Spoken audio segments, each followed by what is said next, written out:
저는 대만에서 선교하고 있는 강신규 선교사입니다. 제 아내도 지금 앞에 있는데요. 2주 전에 와서 격리를 하고 이제 일주일 정도 지났습니다. 작년에 갑자기 우리 이성승 목사님께서 연락이 오셔서 함께 선교에 동참하고 싶다. 그 얘기를 듣고 정말 굉장히 감동을 했습니다. 왜냐하면 코로나 상황에서 선교를 하던 교회도 끊는데 이 코로나 상황에서 선교를 하겠다고 이렇게 도와주시겠다고 하시는 그 연락을 받아서 정말 감동을 했습니다. 그리고 이 교회에 왔는데 너무 아늑하고 또 제 고향 교회에 왔다는 그런 느낌을 많이 받았고요. 또 제가 많은 교회를 가봤는데 담임 목사님이 직접 찬양 인도하시고 열정적으로 하신 거 보니까 굉장히 또 감명을 받았고 감동을 받았습니다. 그리고 찬양을 30분 동안 하는데 사실 제가 목소리가 벌써 갔어요. 왜냐하면 찬양하다 은혜를 받아가지고. 네, 잠깐 물 좀 먹고 하도록 하겠습니다.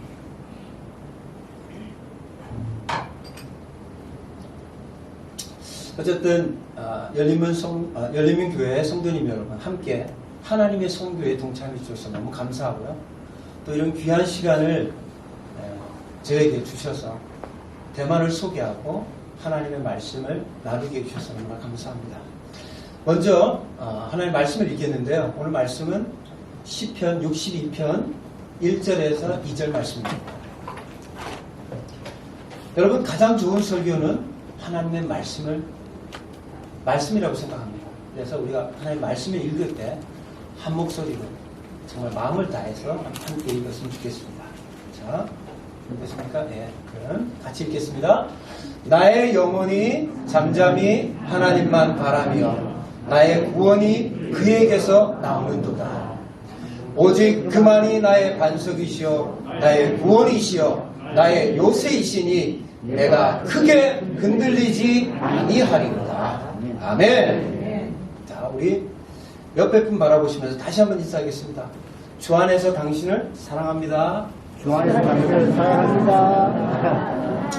여러분, 사랑합니다 표현 쉬우십니까? 안 쉬우십니까? 말로 사랑하는 건 굉장히 편합니다. 쉽습니다. 자, 그러면 같은 사랑한다는 표현이지만 이렇게 한번 표현해 보겠습니다. 당신만 사랑합니다. 자, 바라보시면서 당신만 사랑합니다 해보겠습니다. 당신만 사랑합니다. 네. 쉬우십니까? 어려우십니까? 쉽습니다. 자, 쉽다고 생각하신 마음 손 들어보십시오. 여러분, 쉽다고 생각하시는 분 약간 사기성이 있습니다. 조심하세요. 자, 그러면 다시 한번 묻겠습니다. 여러분, 하나님을 믿는 일은 쉬운 일입니까? 어려운 일입니까? 하나님을 믿는 일 쉽습니까? 어렵습니까? 예, 쉬울 수도 있고 어려울 수도 있습니다. 그런데 여러 신들을 이미 섬기고 있어요. 여러 신들을 믿고 있습니다. 그런데 하나님 한 번 더 믿는 거 쉽습니까? 안 쉽습니까? 예, 대만 사람들은 일본 사람들하고 똑같습니다. 이미 여러 신들을 섬기고 있어요. 유교도 짬뽕, 불교도 짬뽕, 도교도 짬뽕. 그러니까 많은 신 중에서 나에게 도움이 줄 수 있는 신 하나를 더 섬기는 것은 어떻게 보면 쉬울 수도 있습니다. 자, 그럼 한번 다시 보겠습니다. 그런데 하나님을 믿는 일보다 더 어려운 일들이 있습니다. 실제로. 그것은 무엇일까요? 그것은 하나님만 믿는 것입니다. 여러분, 많은 신들이 있지만 그것들 다 내려놓고 하나님만 믿는 것이 이것이 가장 어려운 것입니다. 사실 2년 전에 한국에 왔다가 지금 2년이 지난 다음에 이제 처음으로 한국을 방문하게 되었습니다. 사실 2년 전에 코로나가 발생됐을 때 중국 우한에서 코로나 바이러스가 발생됐을 때는 이렇게까지 오랫동안 코로나로 인해서 우리의 삶이 변할 거라고 생각지도 못했습니다. 그리고 선교지에서 이제 2년 동안 지내면서 가장 아팠던 것, 마음이 아팠던 것은 우리 선교사님들이 이제 대만에 한 200여 가정들이 있는데요. 갑자기 부모님이 연로하셔가지고 아프셨는데 응급실에 계시는데도 선교사님들이 한국에 나오지를 못했습니다. 왜냐하면 격리하다 보면 2주 지나고 또 수속 밟고 뭐 조사하고 PCR 검사하고 하다 보면 한국에 바로 나올 수 있는 그런 시간들이 되지 않았습니다. 그리고 더 가슴이 아팠던 것은 부모님이 돌아가셨는데도 장례식에 참여하지 못했습니다. 왜냐하면 격리하다 보니까 벌써 장례식은 다 끝났고, 그래서 여러분들이 부모님의 장례에도 참여하지 못하는 분들이 너무나 많았습니다. 그래서 정말 2년 동안 이 코로나가 빨리 종식됐으면 좋겠다. 그래서 우리가 한결같이 바랬던 것이 이 백신이었습니다. 여러분들이 잘 아시다시피 아스트라제네카, 그 다음 화이자, 하여 얀센, 모더나, 이 백신만 나오면 우리의 삶이 완전히 회복될 거라고 생각했는데, 제가 나오기 전까지만 해도 저는 1차, 2차까지 받아서 어렵게 받아서 한국 나오면 격리 안 하겠다라고 생각했는데, 나올 때쯤 1월달 말 되니까 또 격리를 시작하는 거예요. 아니 하나님, 도대체 이 코로나가 언제까지 우리의 삶을 이렇게 힘들게 만들 겁니까? 원망이 좀 생기기도 했는데요. 결국은 백신도 우리의 신뢰의 대상, 우리의 생활을 보장해주지 못한다는 것을 요즘 절실히 깨닫는 그런 시절입니다. 그런데 여러분, 우리가 이제 3년차입니다. 코로나 3년차. 우리의 마음가짐을 좀 달리 가졌으면 좋겠습니다. 아직도 대만 사람들은 이 코로나 때문에 굉장히 두려워합니다. 지금 한국은 몇만 명을 달리는데 대만은 아직도 10명, 70명, 아직 100명도 안 됩니다. 그런데 10명 나오면 그냥 온 나라가 난리가 납니다. 교회 1.5m 뛰어서 앉아라, 밥 먹지 마라, 다른 모임 갖지 마라, 이렇게 정부에서 엄청나게 제재를 하는데요. 이제는 우리가 코로나를 대하는 마음가짐을 좀 달리 했으면 좋겠습니다. 코로나는 두려워할 대상이 아니라 우리가 조심해야 될 대상이라고 생각했으면 좋겠습니다. 그리고 막연한 두려움을 떨쳐버리는 그런 마음을 가져야 될 시기가 아닌가 그렇게 생각합니다. 그래서 제가 준비한 말씀은 오늘 시편 62편입니다. 오늘 62편의 말씀 안에는 다윗이 고백하는 하나님에 대한 절대적인 믿음이 들어있는 구절입니다.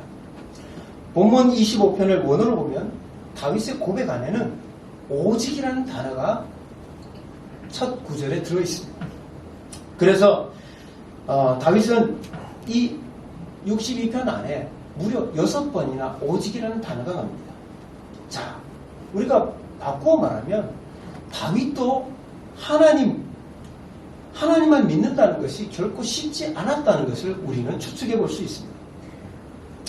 그 이유가 뭘까요? 그 이유는 바로 기다림 때문입니다. 하나님만 바람이여. 하나님만 바란다는 것. 그 바람이라는 것은 바라보며 기다린다는 뜻입니다. 우리 다윗의 환경을 한번 우리가 생각해 보겠습니다. 다윗은 오랜 시간 동안 하나님만 바라보고 기다려야 했던 사람입니다. 소년이 있을 때 광야에서 양을 돌보는 목동으로 있을 때 사무엘 선지자가 갑자기 나타나서 이스라엘의 왕으로 기름 부음을 다윗에게 했습니다. 자, 여러분, 자기가 원하지도 않았는데 사무엘 선지자가 와서 다윗에게 기름을 부었습니다. 자, 그러면 기름 부음을 받았으면 다윗의 생애가 그때부터 황금길이고 모든 것이 잘 풀려야 되는데 다윗은 기름 부음 받고 나서 고난이 시작이 되었습니다. 자, 다윗이 왕으로 쓴다고 하는 일이 발표되자 그때 당시에 왕이었던 사울 왕은 도저히 이 다윗을 용납할 수가 없었습니다. 자기의 왕위를 뺏는 사람, 이 다윗에 대한 시기심이 그때부터 증폭되고 견딜 수 없이 커졌습니다. 그래서 이 사울왕은 다윗을 죽이려고 10년 동안이나 쫓아다녔습니다. 그래서 이 다윗은 할 수 없이 자기의 살던 곳을 도망해서 바위굴에 살기도 하고 미친 사람처럼 행동하면서 생명을 연장해야만 하는 그런 상황에까지 처했었습니다. 그리고 10년이 지난 후에야 유다의 왕이 되었습니다. 자, 이스라엘 12지파의 왕이 아니라 한 유다의 지파의 왕밖에 되지 않았습니다. 그리고 7년이 지난 다음에 온 이스라엘의 왕이 되었던 것입니다. 상상해 보건대 다윗도 이 기다리는 시간 동안 다른 것들을 의지하고 싶은 마음이 많이 들었을 것입니다. 위대한 다윗도 많은 어려움 가운데서 수없이 흔들리고 유혹도 많이 받았을 것이라고 생각됩니다. 그러나 다윗은 죽을 수밖에 없는 상황에서도 하나님만 의지했던 사람이었습니다. 하나님만 바라보았던 것입니다. 그리고 마침내 그의 인생을 높이 세우시는 하나님의 역사를 체험했던 것입니다. 우리 1절을 다시 한번 우리가 읽어보도록 하겠습니다. 자, 1절에 본문에는 없지만 이 원어에는 오직이라는 단어가 나옵니다. 그래서 우리 오직이라는 단어를 넣어서 우리 다시 한번 읽어보도록 하겠습니다. 시작! 오직 나의 영혼이 잠잠히 하나님만 바라며 나의 구원이 그에게서 나오는도다. 아멘. 다윗은 다른 것은 바라보지 않겠다라고 지금 고백하고 있는 것입니다. 하나님만 의지하겠다는 그런 간절함이 있는 내용이 바로 1절입니다. 다윗은 잠잠히 하나님만 바라보니까 자신의 구원이 하나님으로부터 온다는 것을 깨닫게 되었습니다. 여기서 기다린다는 것은 오랜 인내가 필요로 한 시간인 것입니다. 여러분, 우리가 잘 아는 아브라함을 한번 묵상해 보겠습니다. 아브라함은 75세 때 하나님으로부터 약속을 받았습니다. 그때까지 아들이 없었는데 하나님께서 내가 100살 되는 때에 내게 아들을 주시겠다고 약속하셨습니다. 아브라함은 하나님의 약속을 굳게 믿고 기다렸습니다. 그런데 몇 년을 기다렸냐 하면 24년을 기다렸습니다. 여러분, 아들을 얻기 위해서 아브라함이 24년을 기다렸습니다. 자, 기다리다 보니까 자기도 늙었습니다. 아내도 늙었습니다. 자신의 몸 상태와 아내의 몸 상태들로는 자녀를 낳을 수 없는 상황까지 갔습니다. 그러나 그는 변함없이 하나님을 기다렸습니다. 창세기 18장에 보면 헤브론의 상수리 나무 근처 장막문 앞에서 그는 앉아서 기다리다가 천사를 만났다라고 되어 있습니다. 여러분, 상수리 나무 근처라는 것은 그것은 옛날에 하나님께 예배하는 제단이 있는 곳입니다. 아브라함은 하나님의 약속을 붙잡고 기도하며 예배하면서 묵묵히 인내하며 24년을 기다렸던 것이었습니다. 그랬더니 아브라함이 천사를 대접할 수 있는 그런 은혜를 받았습니다. 그리고 그 천사가 아브라함에게 약속합니다. 1년 후에 내가 아들을 낳을 것이다. 그래서 아브라함은 그 이후로 1년 후에 아들 이삭을 품을 수 있었습니다. 형제자매 여러분, 우리의 일상이 너무 분주하면 하나님이 일하시는 것을 우리가 느끼지 못할 때가 많습니다. 밤이든 이른 아침이든 우리도 잠잠히 하나님을 바라보아야 하는 것입니다. 성전을 사모하며 묵묵히 하나님을 예배하며 기도할 때 하나님께서 우리를 위해 베푸신 구원의 역사를 아주 분명하게 느낄 수 있습니다. 자, 우리 또 2절 한번 보겠습니다. 2절에 다윗의 고백은 계속 이어집니다. 오직 그만이 나의 반석이시요 나의 구원이시요 나의 요새이시니 내가 크게 흔들리지 아니하리로다. 다윗은 자신의 경험을 통해 하나님이 어떤 분이신지 간증하고 있습니다. 여러분, 다음 넘겨주시죠. 다음, 여러분 앞을 보시죠. 이곳이 어디입니까? 예, 유대 광야입니다. 여러분, 유대 광야에 여러분 살 수 있으실까요? 없을까요?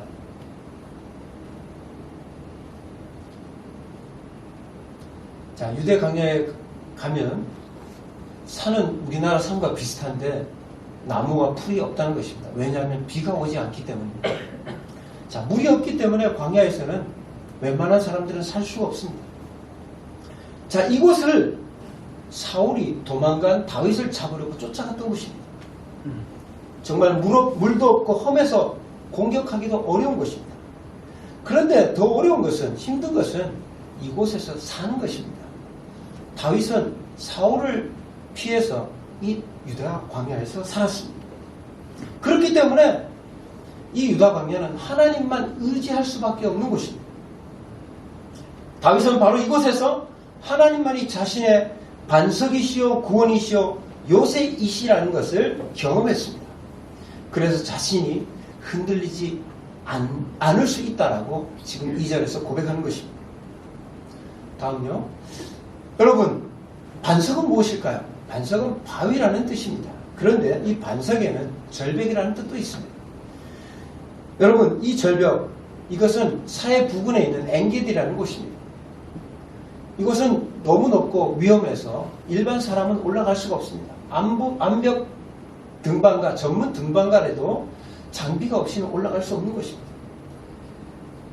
그렇기 때문에 다윗은 이렇게 노래합니다. 하나님은 사람이 오를 수 없는 높은 절벽과 같은 분이시고 다윗 자신을 이 절벽 위에 올려놓으셔서 안전하게 거하게 하실 수 있는 하나님이시다 라고 고백하는 것입니다.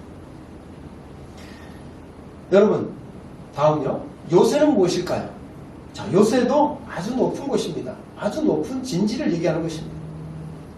자, 여기 있는 것은, 오른쪽에 있는 것은 마사다입니다. 마사다라는 곳은 높은 진지라는 뜻입니다. 요새라는 뜻입니다.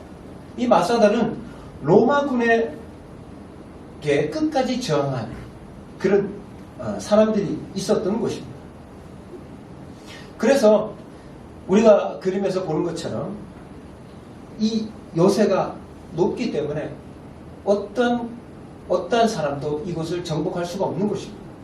그런데 지금 같으면은 뭐 공군이 비행기가 발달했기 때문에 아무리 높은 진지라도 우리가 아무 무용지물이지만 옛날 그 당시에는 이 높은 마사다와 같은 이 높은 요새는 정말 난공불락과 같은 그런 성과 같은 것입니다. 그래서 다윗이 오늘 2절에 선포하는 것입니다. 하나님은 인간이 도저히 정복할 수 없는 진지 요새와 같은 안전한 곳입니다라고 고백하는 것입니다.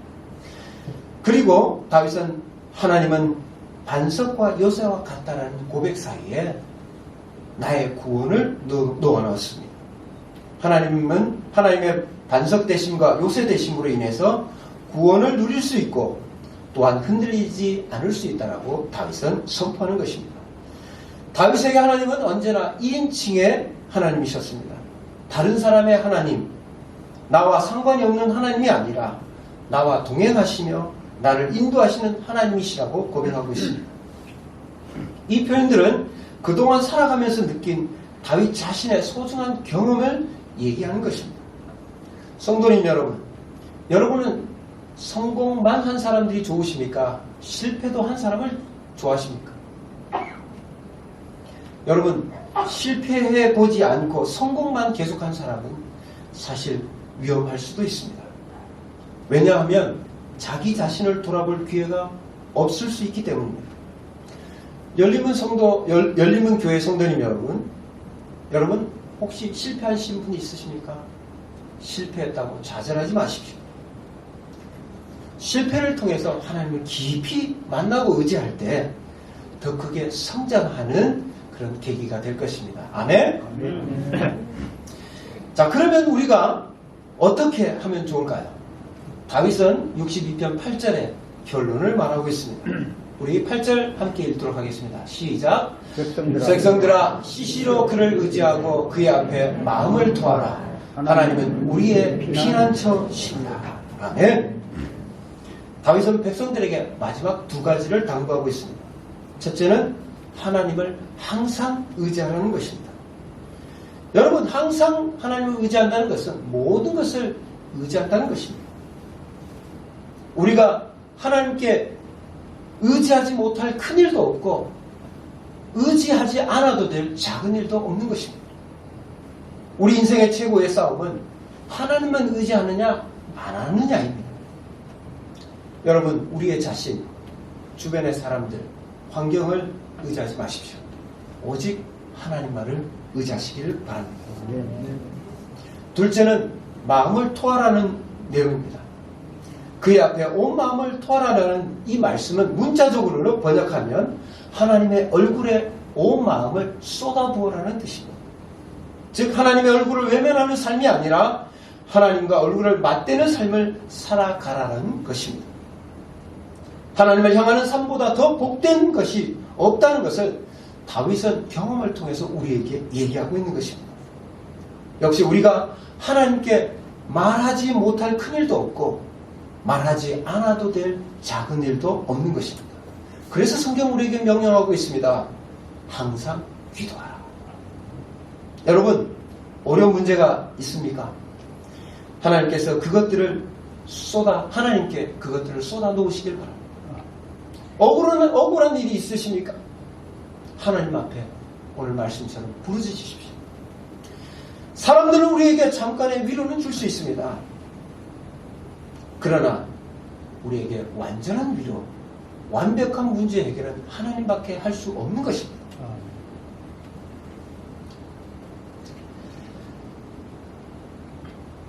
다음 넘겨주십시오. 코로나를 통해서 정말 여러 가지를 경험했습니다. 코로나가 있기 전에는 이 마스크 왜 써야 되는지 몰랐습니다. 그리고 마음만 먹으면 한국에 갔다가 대만에 갔다가 마음대로 할 수 있을 거라고 생각했습니다. 그런데 코로나가 터지니까 할 수 있는 것이 없었습니다. 그리고 사실 2년 전에 대만은 마스크가 부족해가지고 일주일에 2장밖에 살 수가 없었습니다. 그리고 줄 서서 1시간, 2시간을 기다려야만 이 2장을 일주일에 2장을 살 수 있었습니다. 정말 아무것도 할 수 없다는 것을 코로나를 통해서 다시 한번 경험하게 되었습니다. 자, 제가 있는 곳은 지금 여기서부터 비행기로 2시간 정도 떨어져 있는 대만입니다. 중국과 대만, 약간 혼동하시는 분도 있는데 중국은 우리가 옛날에 했던 중공이고요. 대만은 자유중국, 타이완이라고 합니다. 크기는 중국의 330분의 1이 바로 대만의 크기고요. 섬이고요. 그 다음 한국의 크기에는 3분의 1 정도의 나라입니다. 그리고 인구는 남한의 3분의 1 정도의 크기인데 인구는 2,300만이나 됩니다. 그래서 인구 밀도가 한국보다 더 높은 곳이 대만이 되겠습니다. 그리고 언어는 중국어를 표준어를 쓰고 있고요. 또 그 나라의 언어는 대만어를 또 쓰고 있습니다. 그리고 복음화율에 대해서 아까 우리 장로님께서 얘기하셨는데 이 대만은 우리나라보다 선교가 30년 정도 빠르게 진행되었고요. 지금 복음화율은 한 4%에서 5% 정도 되는 지금도 부흥하고 있는 그런 나라입니다. 그런데 대만은 중국하고 좀 다르게 대만은 교회를 개척하고 목회 중심의 사역을 하고 있는 선교사님들이 많습니다. 그래서 대만은 좀 중국과 다른 선교 전략을 취하고 있는 국가입니다. 다음 넘겨주십시오. 저희 가족 잠깐 소개할게요. 저희 가족은 제 아내와 그 다음에 3딸과 아들 하나 있는 그런 6인 가족입니다. 그 다음요. 제가 벌써 동영상이나 사역 소개로 여러분들께 다 소개해드렸기 때문에 간단히 하겠습니다. 저는 대학생 때부터 찬양 인도를 했습니다. 그런데 왜 찬양 인도를 했는지 저도 잘 몰랐습니다. 그런데 선교지에 가니까 처음에 언어가 준비가 안 됐으니까 언어가 안 되면 사역을 아무것도 못해요, 사실. 그런데 하나님께서 저에게 찬양 인도를 계속 대학생 때부터 시키셨어요. 나는 몰랐는데 선교지에 가니까 언어를 못해도 찬양 인도를 할 수 있더라고요. 그래서 하나님은 정말 환경을 통해서 준비하시는구나. 저는 대만에 가서 알았습니다. 저거는 지금 최근의 사실인데 대만에 간 지 6개월도 안 됐을 때 찬양 인도를 시작했습니다. 다음요. 지금 교회는 이제 대만 현지교회고요. 현지교회에서 제가 협력 사역을 하고 있습니다. 현지교회 담임 목사님은 이제 한국에서 태어나신 화교 목사님이시고요. 지금 첫 번째 사진은 이제 순환절 때 사진입니다. 그리고 오른쪽은 이 교회가 좀 특징적인 한국적인 교회 시스템들을 많이 적용하고 있고요. 그래서 매달 저녁 때 한 달에 한 번 일주일 저녁 금식 기도를 하고 있습니다. 금식 기도를 인도하는 모습이고요. 자, 밑에는 구역별로 이제 예배가 끝난 다음에 구역별로 이제 모여서 팀별로 성경 공부를 하는 거고요. 오른쪽에는 등산하고 밖으로 이제 야외 활동을 하는 건데요. 코로나가 되니까 실내 모임을 못했기 때문에 지금 대만의 많은 교회들은 이제 야외에서 많은 활동을 합니다. 그래서 등산도 하고 또 여행도 하고 같이 밖에서 시간을 보내는 야외 활동들을 많이 하고 있습니다. 다음요. 네.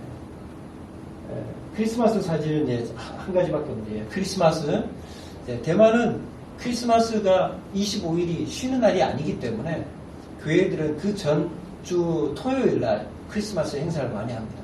그래서 원래는 12월 25일이 토요일이기 때문에 12월 25일 저녁 때 성탄절 행사를 했습니다. 오른쪽은 이제 원주민들이 모인 성회에서 찬양하고 기도했던 그 장면이고요. 다음요. 다음. 네.